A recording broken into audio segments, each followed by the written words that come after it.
sedang mengintai dan mengincar gawang yang dijaga oleh Sandy Johansa dan langsung Derby Sumatera menghadapi PSMS Medan di Stadion Gelora Sriwijaya Jakabaring Palembang. Sriwijaya FC langsung tampil menekan sejak laga dimulai.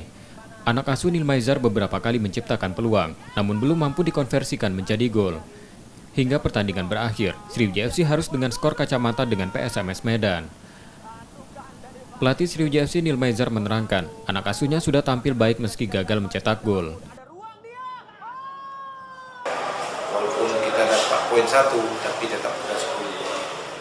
Yang kedua, saya juga apresiasi terhadap perjuangan pemain hari ini, sangat luar biasa. Walaupun mereka tidak bisa cetak gol, tapi keinginan dia untuk cetak gol itu sangat-sangat tinggi sekali.